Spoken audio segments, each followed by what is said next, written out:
ನಮ್ಮ ಮನಸ್ಸನ್ನ ಹತೋಟಿಯಲ್ಲಿಟ್ಕೊಳ್ಳೋದು ಹೇಗೆ? ಇದಕ್ಕೊಂದು ದಾರಿ ಇದ್ಯಾ? ಹೌದು, ಪ್ರಾಚೀನ ಜ್ಞಾನದಲ್ಲಿ ಇದಕ್ಕೊಂದು ತುಂಬಾನೇ ಸರಳವಾದ ದಾರಿ ಇದೆ. ಶಿಸ್ತುಬದ್ಧ ಜೀವನದಿಂದ ಮನಸ್ಸನ್ನು ಹೇಗೆ ಗೆಲ್ಲಬಹುದು ಅನ್ನೋದನ್ನ ಬನ್ನಿ ಇವತ್ತು ನೋಡೋಣ. ನೋಡಿ, ಇದು ನಮ್ಮೆಲ್ಲರ ಮನಸ್ಸಲ್ಲೂ ಓಡೋ ಒಂದು ಪ್ರಶ್ನೆ. ಈ ಚಂಚಲವಾದ ಎಲ್ಲೆಲ್ಲೋ ಓಡೋ ಮನಸ್ಸನ್ನ ಕಂಟ್ರೋಲ್ ಮಾಡೋದು ಹೇಗೆ ಅಂತ. ಅನ್ಕೊಂಡಷ್ಟು ಕಷ್ಟವೇನಲ್ಲ. ಇದಕ್ಕೆ ಒಂದು ಸ್ಪಷ್ಟವಾದ ದಾರಿಯಿದೆ. ಸರಿ, ಹಾಗಾದ್ರೆ ಮೊದಲು ನಾವು ಸಮಸ್ಯೆಯ ಮೂಲ ಎಲ್ಲಿದೆ ಅಂತ ಅರ್ಥ ಮಾಡ್ಕೋಬೇಕು. ಮಹಾಪುರುಷರು ಹೇಳೋ ಪ್ರಕಾರ ನಿಜವಾದ ಸಮಸ್ಯೆ ಇರೋದು ನಮ್ಮ ಮನಸ್ಸಿನಲ್ಲಲ್ಲ, ಬದಲಾಗಿ ನಮ್ಮ ಜೀವನ ಶೈಲಿಯಲ್ಲಿ. ಇದನ್ನ ಸ್ವಲ್ಪ ಗಮನ ಕೊಟ್ಟು ಕೇಳಬೇಕು. ಒಬ್ಬ ವ್ಯಕ್ತಿಯ ಶಿಸ್ತಿನ ಕೊರತೆ ಇಡೀ ಸಮಾಜದ, ಇಡೀ ರಾಷ್ಟ್ರದ ಅವನತಿಗೆ ಕಾರಣ ಆಗುತ್ತೆ ಅಂತ ಹೇಳಲಾಗ್ತಿದೆ. ಅಂದ್ರೆ ನಮ್ಮ ವೈಯಕ್ತಿಕ ಆಯ್ಕೆಗಳು ಸಮಾಜದ ಮೇಲೆ ಎಷ್ಟು ದೊಡ್ಡ ಪರಿಣಾಮ ಬೀರಬಹುದಲ್ವಾ? ಹಾಗಾದರೆ ಇಷ್ಟೆಲ್ಲ ಸಮಸ್ಯೆಗಳಿಗೆ ಪರಿಹಾರ ಏನು? ಉತ್ತರ ಕೇಳಿದರೆ ಆಶ್ಚರ್ಯ ಆಗ್ಬೋದು, ಯಾಕೆಂದ್ರೆ ಅದು ತುಂಬಾನೇ ಸಿಂಪಲ್ ಆಗಿದೆ. ಒಮ್ಮೆ ಮಹರ್ಷಿ ಉಡಿಯಾ ಬಾಬಾ ಅವರನ್ನ ಯಾರೋ ಕೇಳ್ತಾರೆ, ಮನಸ್ಸನ್ನ ನಿಲ್ಲಿಸೋದು ಹೇಗೆ ಅಂತ. ಅದಕ್ಕೆ ಅವರು ಕೊಟ್ಟ ಉತ್ತರ ಒಂದೇ ಒಂದು ಶಬ್ದ: ನಿಯಮ ಪಾಲನೆಯಿಂದ. ಮನಸ್ಸನ್ನ ನಿಯಂತ್ರಿಸೋದಕ್ಕೆ ಇದೇ ಅಡಿಪಾಯ. ಓಕೆ, ಈ ನಿಯಮ ಪಾಲನೆ ಅಂದ್ರೆ ಏನು? ಅದನ್ನ ಆಚರಣೆಗೆ ತರೋದು ಹೇಗೆ? ಇದರ ಶುರುವಾತಾಗೋದೇ ನಮ್ಮ ದೈನಂದಿನ ದಿನಚರ್ಯೆಯಿಂದ. ನೋಡಿ, ಮನಸ್ಸನ್ನ ಕಂಟ್ರೋಲ್ ಮಾಡಬೇಕು ಅಂದ್ರೆ ಮೊದಲು ಒಂದು ನಿರ್ದಿಷ್ಟ ದಿನಚರಿ ಬೇಕೇ ಬೇಕು. ಇವತ್ತು 4 ಗಂಟೆಗೆ, ನಾಳೆ 7 ಗಂಟೆಗೆ ಇದ್ರೆ ಮನಸ್ಸು ಹತೋಟಿಗೆ ಬರಲ್ಲ. ಈ ವೇಳಾಪಟ್ಟಿ ಮನಸ್ಸಿಗೆ ಒಂದು ಚೌಕಟ್ಟನ್ನ, ಒಂದು ಶಿಸ್ತನ್ನ ಕೊಡುತ್ತೆ.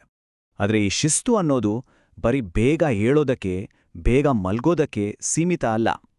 ಅದು ನಮ್ಮ ಕೆಲ್ಸ, ನಮ್ಮ ಸಾಮಾಜಿಕ ಜವಾಬ್ದಾರಿಗಳಿಗೂ ಸಂಬಂಧಿಸಿತು. ಅದನ್ನೇ ಧರ್ಮ ಅಂತ ಕರೆಯೋದು.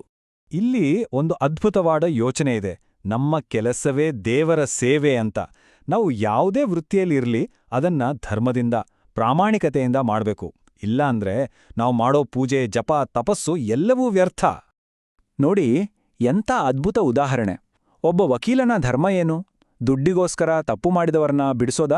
ಖಂಡಿತ ಅಲ್ಲ. ಸತ್ಯವನ್ನ ಎತ್ತಿ ಹಿಡಿದು ನ್ಯಾಯವನ್ನ ಸ್ಥಾಪಿಸೋದು ಅವರ ಧರ್ಮ. ನಮ್ಮ ವೃತ್ತಿಪರ ನೀತಿಗಳೇ ಧರ್ಮದ ಒಂದು ಭಾಗ ಅನ್ನೋದು ಇದರಿಂದ ಸ್ಪಷ್ಟವಾಗುತ್ತೆ.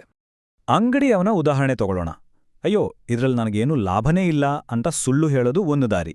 ಇನ್ನೊಂದು ದಾರಿ, ಇದು ಫಿಕ್ಸ್ಡ್ ರೇಟ್, ಇದರಲ್ಲಿ ನಮಗೆ ನ್ಯಾಯಯುತ ಲಾಭ ಇದೆ ಅಂತ ಪ್ರಾಮಾಣಿಕವಾಗಿ ಹೇಳೋದು. ಸತ್ಯ ಹೇಳಿದ್ರೆ ವ್ಯಾಪಾರ ಆಗಲ್ಲ ಅನ್ನೋದು ಸುಮ್ಮನೆ ಒಂದು ತಪ್ಪು ಕಲ್ಪನೆ ಅಷ್ಟೇ. ಈ ಪ್ರಾಮಾಣಿಕತೆಯ ತತ್ವ ಬರೀ ವಕೀಲರಿಗೆ ಅಥವಾ ಅಂಗಡಿಯವ್ರಿಗೆ ಮಾತ್ರ ಅಲ್ಲ. ಸಿಂಥೆಟಿಕ್ ಹಾಲ್ ಮಾರೋರು, ನಕಲಿ ಔಷಧಿ ಕೊಡೋ ಡಾಕ್ಟರ್, ಇವರೆಲ್ಲರೂ ತಮ್ಮ ಕರ್ತವ್ಯದಿಂದ, ತಮ್ಮ ಧರ್ಮದಿಂದ ದೂರ ಆಗ್ತಿದ್ದಾರೆ. ದುಡ್ಡಿನ ಆಸೆಗೋಸ್ಕರ ಮಾಡೋ ಈ ಅಧರ್ಮ ಇಡೀ ಸಮಾಜವನ್ನೇ ಹಾಳು ಮಾಡುತ್ತೆ. ಸರಿ, ನಾವು ಧರ್ಮದ ದಾರಿ ಅಥವಾ ಅಧರ್ಮದ ದಾರಿಯನ್ನ ಆಯ್ಕೆ ಮಾಡ್ತೀವಿ. ಆದರೆ ಅದರ ಪರಿಣಾಮ ಏನಾಗುತ್ತೆ? ಮುಂದಿನ ಭಾಗದಲ್ಲಿ ಇದರ ಬಗ್ಗೆ ಒಂದು ಸ್ಪಷ್ಟ ಚಿತ್ರಣ ಸಿಗುತ್ತೆ. ಈ ಸ್ಲೈಡ್ ಧರ್ಮ ಮತ್ತು ಅಧರ್ಮದ ಫಲಿತಾಂಶಗಳನ್ನ ಎಷ್ಟು ಸ್ಪಷ್ಟವಾಗಿ ತೋರಿಸುತ್ತೆ ನೋಡಿ. ಅಧರ್ಮದಿಂದ ಬಂದ ಹಣ ಬುದ್ಧಿಯನ್ನೇ ಹಾಳುಮಾಡುತ್ತೆ, ಮನೆಯಲ್ಲಿ ನೆಮ್ಮದಿ ಇರಲ್ಲ. ಆದ್ರೆ ಧರ್ಮದಿಂದ ಬಂದ ಸ್ವಲ್ಪ ಹಣದಲ್ಲೂ ಪ್ರೀತಿ, ಶಾಂತಿ, ನೆಮ್ಮದಿ ಎಲ್ಲವೂ ಇರುತ್ತೆ. ಇದು ಅಂತಿಮ ಸತ್ಯ. ಅನ್ಯಾಯದಿಂದ ಗಳಿಸಿದ್ದು ಯಾವತ್ತಿಗೂ ನಮ್ಮ ಒಳ್ಳೆದು ಬರೋದಿಲ್ಲ. ಅದು ಹೇಗಾದ್ರೂ ಮಾಡಿ ನಮ್ಮ ವಿನಾಶಕ್ಕೆ ಕಾರಣ ಆಗೇ ಆಗತ್ತೆ. ವಾವ್! ಎಂಥ ಅದ್ಭುತವಾದ ಹೋಲಿಕೆ ಅಲ್ವಾ? ಅಧರ್ಮದಿಂದ ಬಂದ ಯಶಸ್ಸು ಹ್ಯಾಲೋಜನ್ ಲೈಟ್ ಥರಂತ ಹೊಳೆಯುತ್ತೆ, ಆದ್ರೆ ಅಷ್ಟೇ ಬೇಗ ಫ್ಯೂಸ್ ಆಗಿ ಹೋಗುತ್ತೆ. ಆದ್ರೆ ಧರ್ಮದ ಜೀವನ ಮಣ್ಣಿನ ದೀಪದ ಹಾಗೆ ನಿಧಾನವಾಗಿ, ಸ್ಥಿರವಾಗಿ, ದೀರ್ಘಕಾಲದವರೆಗೆ ಬೆಳಕು ಕೊಡ್ತಾನೆ ಇರುತ್ತೆ. ನಾವು ಮಾಡುವ ಪ್ರತಿಯೊಂದು ಕೆಲಸವನ್ನು ಯಾರೋ ಒಬ್ರು ಗಮನಿಸ್ತಿದ್ದಾರೆ ಅನ್ನೋದನ್ನ ಮರಿಬಾರ್ದು. ಅದಕ್ಕೆ ಸಾಕ್ಷಿ ಬೇಕಿಲ್ಲ. ಪ್ರತಿ ಕ್ಷಣದ ಲೆಕ್ಕಾಚಾರವೂ ನಡೀತಾನೇ ಇರುತ್ತೆ. ಅದರ ಫಲವನ್ನ ನಾವು ಅನುಭವಿಸಲೇಬೇಕು. ಅದರಿಂದ ತಪ್ಪಿಸ್ಕೊಳ್ಳೋಕೆ ಸಾಧ್ಯವೇ ಇಲ್ಲ. ಸರಿ, ಇಷ್ಟೆಲ್ಲ ನೋಡಿದ್ಮೇಲೆ ಕೊನೆಯದಾಗಿ ಒಂದು ಪ್ರಮುಖವಾದ ಮತ್ತು ಗಂಭೀರವಾದ ವಿಷಯವನ್ನ ನೆನಪಿಸ್ಕೊಳ್ಳೋಣ. ಆ ಕೊನೆಯ ದಿನವನ್ನೊಮ್ಮೆ ನೆನ್ಪು ಮಾಡ್ಕೊಂಡ್ರೆ ಸಾಕು, ತಪ್ಪು ಮಾಡಕ್ ಭಯ ಆಗುತ್ತೆ. ನಾವು ಎಷ್ಟೇ ಸಂಪಾದನೆ ಮಾಡಿರ್ಲಿ, ಫಾರ್ಮ್ ಹೌಸ್ ಕಟ್ಟಿರ್ಲಿ, ಬ್ಯಾಂಕ್ ಬ್ಯಾಲೆನ್ಸ್ ಇರ್ಲಿ, ಯಾವುದೂ ನಮ್ ಜೊತೆ ಬರೋಲ್ಲ. ನಮ್ ಜೊತೆ ಬರೋದು ನಮ್ಮ ಕರ್ಮಗಳು ಮಾತ್ರ. ಹಾಗಾಗಿ ಈ ಇಡೀ ವಿಶ್ಲೇಷಣೆ ನಮ್ಮ ಮುಂದೆ ಒಂದು ಮುಖ್ಯವಾದ ಪ್ರಶ್ನೆಯನ್ನ ಇಡುತ್ತೆ.